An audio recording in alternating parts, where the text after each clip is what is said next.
This week's Torah portion begins with God telling Moshe, Shelach lecha anashim, send for yourself men to spy out the land. The classic explanation for why God used that unusual phrase, send for yourself, instead of just send men, is that God was telling Moshe, this is not my idea. I don't like it. If you like it, that's on you. Send for yourself men, not for me. But I heard another explanation as follows. If you look at the beginning of the 5th book of the Torah, Devarim, Moshe early on recounts the episode of the spies. And he describes to the nation how they approached him. And they said, we'd like to send spies out before us to go spy out the land and then report back to us. God was hinting to Moshe, there's something rotten in Denmark.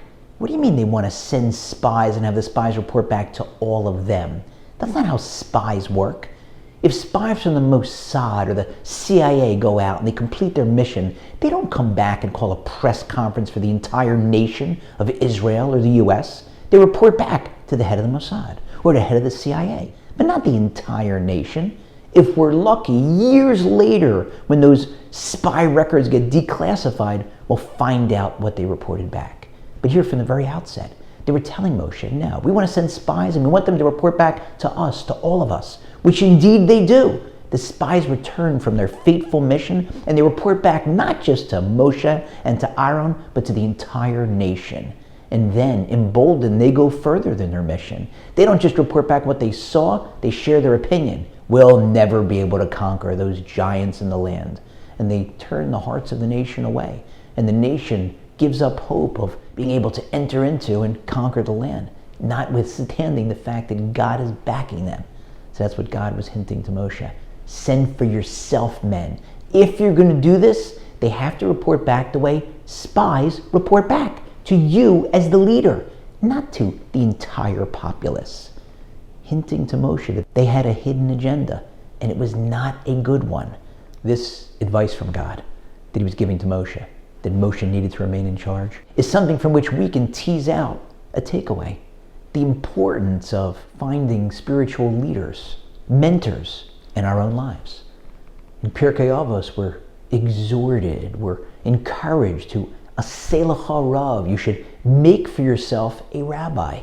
That doesn't mean that if you have a halachic issue, can I do this or can't I do this, you call a rabbi. Yes, of course, you have a halachic issue, an issue in Jewish law, you call a rabbi. Aseh lecha rav is much more than that.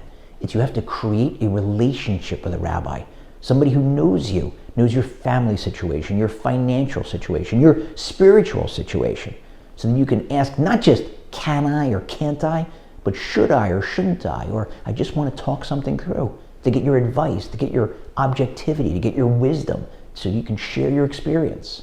I'll give you an example. Years ago, I had a thorny theological issue as follows. I was playing in a touch football league.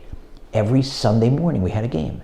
And one particular Sunday morning we had a game scheduled, and that day happened to be Erev Yom Kippur, Yom Kippur Eve.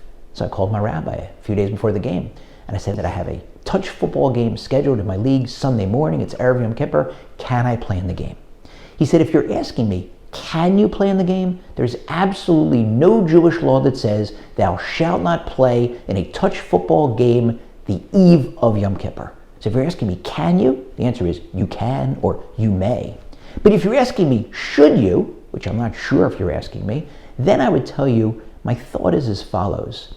Where you're holding now in your spiritual life, I personally think that if you have an extra hour or two on Yom Kippur Eve, you'd probably be better off and get more out of repentance or introspection or study than you will out of a touch football game. But that would just be my advice. You're free to decide. I have to say, it wasn't an easy decision to make. I had only asked the question, can I? I didn't ask the question, should I? I got more than I bargained for, but I was happy I did. Because after thinking it through, I realized that my rabbi was right. I decided not to play in the game, and I'm certain that I got more out of that extra time that I had for introspection and repentance and study than I would have in the game. Aseh lecha rav. Make for yourselves a rabbi.